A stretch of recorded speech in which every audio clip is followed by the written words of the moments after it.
Pessoal, tudo bom? Sou o professor Raul, tá? E vou corrigir as 8 primeiras questões, né? Tô fazendo aqui a retap da A5, das 8 primeiras questões, tá bom? Aí retap, né, é uma correção, né? Isso aqui não é uma aula. Eu convido vocês a pegarem a provinha aí para acompanhar. Aqui vão ter os enunciados, mas não vão ter todas as alternativas, tá? Aí eu resolvo, coloco o enunciado, vou resolver de uma maneira rápida, sucinta. Qualquer dúvida, você se comunica com a gente aí. Beleza, pessoal?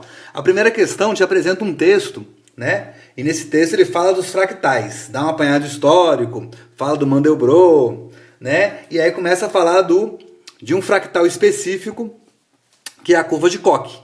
E aí te dá como o algoritmo, né, para construir essa curva de Koch, né? E depois ele coloca o desenho da curva de Koch, os seus 4 primeiros estágios, né, que ele fala aí, certo? E aí então o primeiro estágio é uma linha reta, depois você divide a linha reta em 3, né? Aí você faz um triângulo equilátero aqui, com um terço médio aqui, né? E tira esse terço médio, então na verdade fica um terço médio para cá e um terço médio para cá. E depois, para cada segmento, você faz o mesmo processo, assim indefinidamente. E esses são os 4 primeiros estágios, tá? Então é uma coisa bem delicada, né? Essa coisa dos fractais, bem interessante. Mas aqui ele pergunta coisas relativamente simples, né? Na questão 1, ele está perguntando a quantidade de segmentos presentes na figura que representa o estágio 5, que é o estágio que vai vir aqui, pessoal, né? É o próximo estágio, tá? O fractal são infinitos estágios e ele está perguntando no estágio 5. Quantos segmentos, pessoal? Percebam, pessoal, que a quantidade de segmentos aqui ela é sempre multiplicada por 4. Você tem um aqui, aí esse segmento deu origem a 4 segmentos. Agora cada segmento desse vai dar origem a outros 4, porque a gente vai fazer o mesmo processo de construção, né? A mesma repetição para cada um dos segmentos, e assim sucessivamente. Então, na verdade, você quer o quê? Uma progressão geométrica que você quer o 5º termo dela, onde o A5 está representando justamente a quantidade de segmentos. Isso aqui é o A1, que é 1, vezes a razão, que é 4, os segmentos estão sendo multiplicados por 4, elevado a 5 menos 1, né? Elevado a n menos 1, onde o n é 5 aqui, 5 menos 1, 4.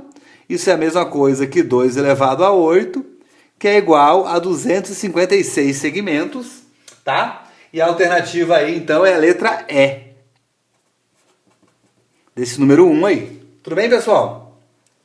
Aqui no segundo estágio, ele está falando do estágio 6, na segunda questão, desculpa. No estágio 6, ele quer o perímetro. Pessoal, o perímetro é o seguinte. O perímetro, ele está sendo sempre multiplicado por 4 terços. Por quê? Porque o número de segmentos está sendo sempre multiplicado por 4, que a gente já viu aqui no número 1, né? Mas cada segmento aqui tem a medida de 1/3 do original. Lembrando que o primeiro mede 1, né? O primeiro tem unidade 1, mede 1 unidade. Então, na verdade, você quer o 6º termo, vamos chamar essa progressão geométrica de BN aqui. Você quer o B6, onde B6 significa o perímetro do 6º estágio. Isso aqui é igual a 1, que é o perímetro do primeiro estágio, seria o B1 aqui, vezes a razão, que é 4 terços, tá? O perímetro está sempre multiplicado por 4 terços, já explicamos, né? Os segmentos multiplicam por 4 e o tamanho deles multiplica por 1/3 sempre. Elevado a 5.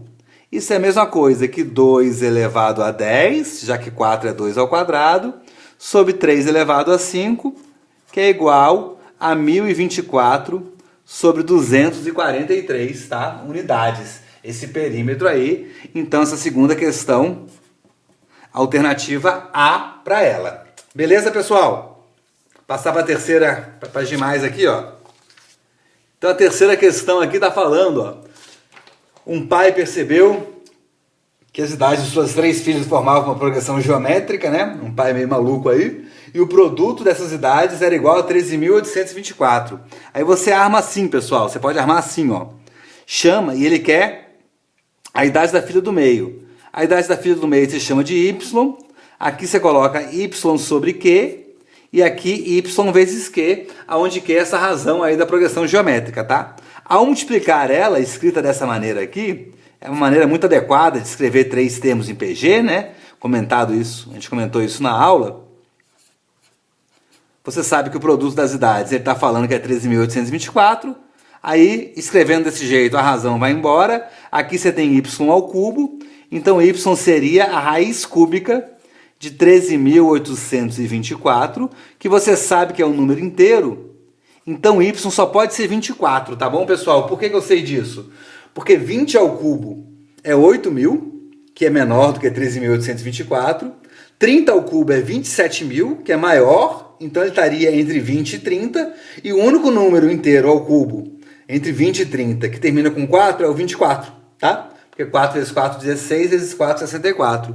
Então, y é igual a 24 aí, e isso aí dá a letra B para essa alternativa, para essa número 3 aí, alternativa B, resposta dela.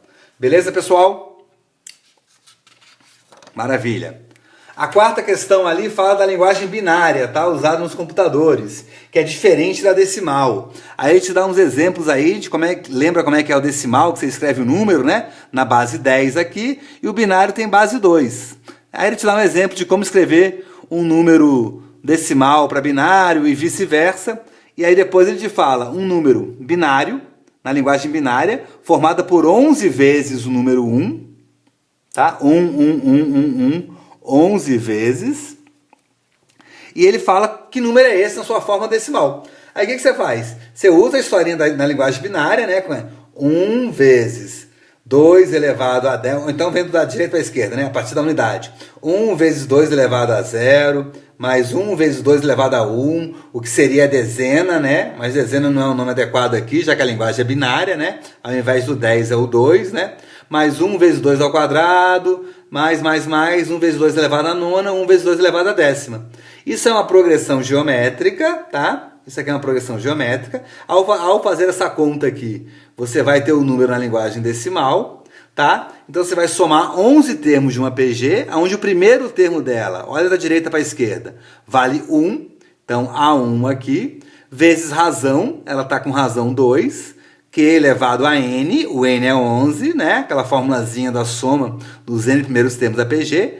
Então, Q elevado a N, Q é 2 e N é 11, menos 1, da fórmula mesmo, sobre Q menos 1, ou seja, sobre 2 menos 1. Né? 2 menos 1 é 1, 2 elevado a 10 é 1024, então 2 elevado a 11 é 2048, menos 1, 2047. Então, essa número 4 aí, 2047 é a resposta dela. Alternativa D, portanto, dessa número 4 aí. Pessoal, estão acompanhando? Se ficar com dúvida, pode tirar com a gente, pessoal, porque aqui é mais correção mesmo, tá? A gente vai passar para número 5, possivelmente a mais elaborada da prova, talvez, tá? Então ele fala aqui um pintor especializado na pintura de infinitos ladrilhos. Claro que isso aqui é uma coisa hipotética, tá? É um textinho inspirado ali no Hotel Infinito de Hilbert. Hilbert foi um grande matemático aí, se você quiser procurar esse texto, né? O Hotel Infinito de Hilbert fala sobre os infinitos em geral. Aqui eu estou adaptando, né? A gente adaptou para PG infinita, né? Então no caso aqui, ó, tem um ladrilhozinho, tá?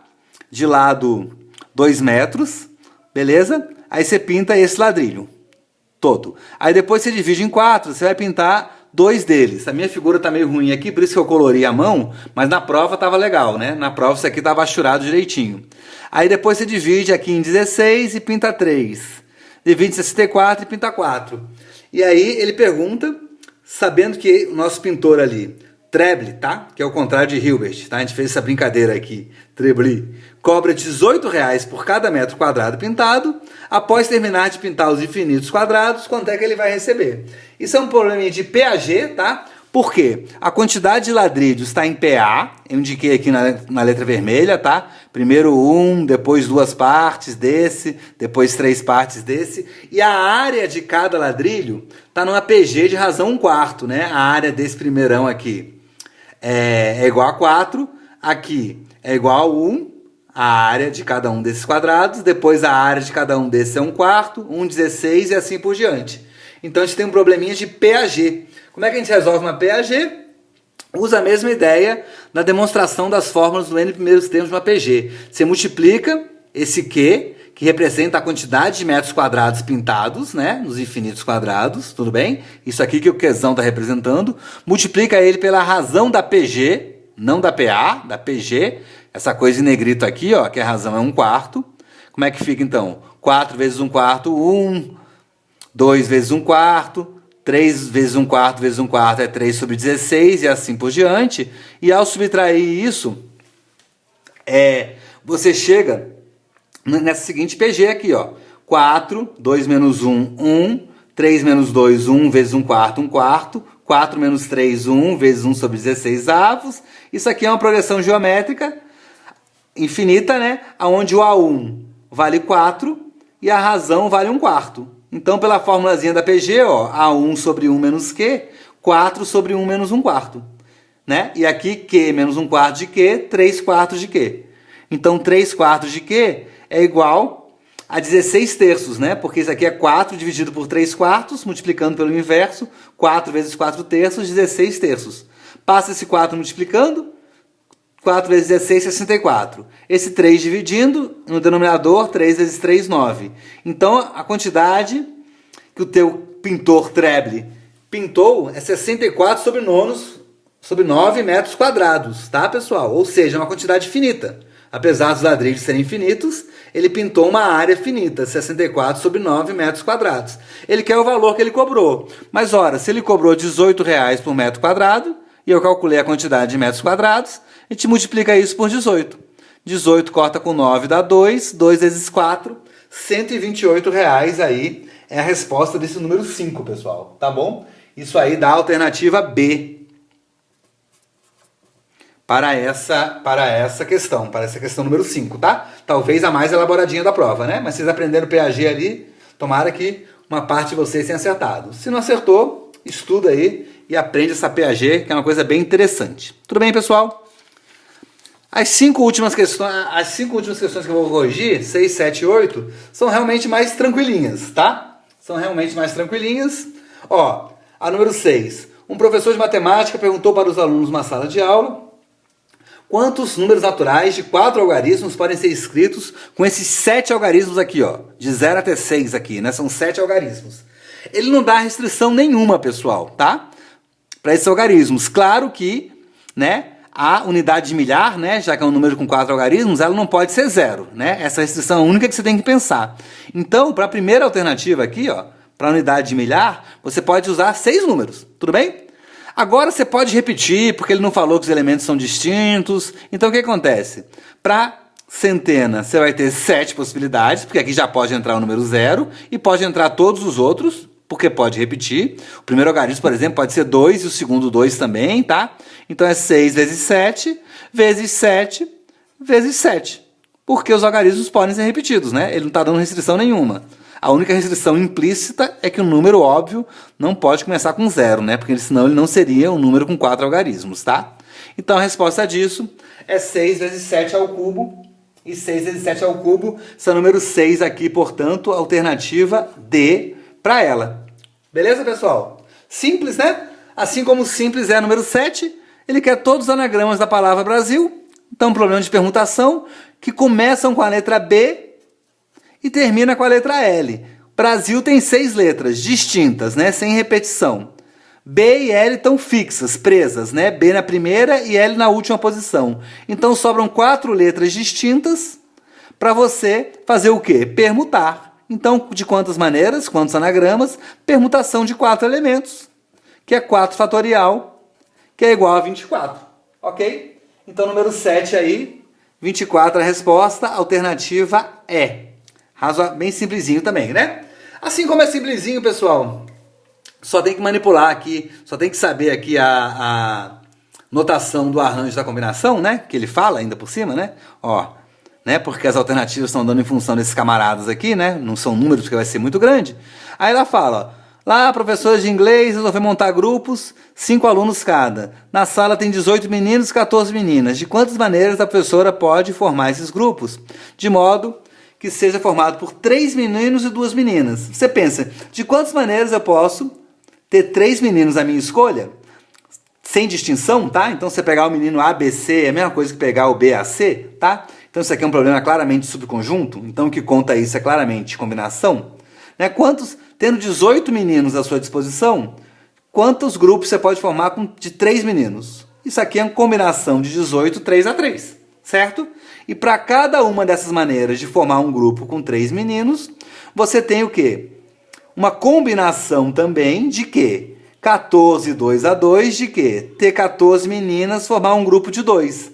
Então, para cada uma dessas combinações, para cada uma dessas maneiras de pegar 3 meninos, você tem essa quantidade de pegar 2 meninas. Então, de formar um grupo de 5 alunos cada, com 3 meninos e 2 meninas, é o produto, né? Claro, combinação de 18, 3 a 3, vezes combinação de 14, 2 a 2, tá? Então, alternativa B aí para número 8. Ok, pessoal? Então, a retap aí das 8 primeiras questões para vocês. Um abraço, até mais.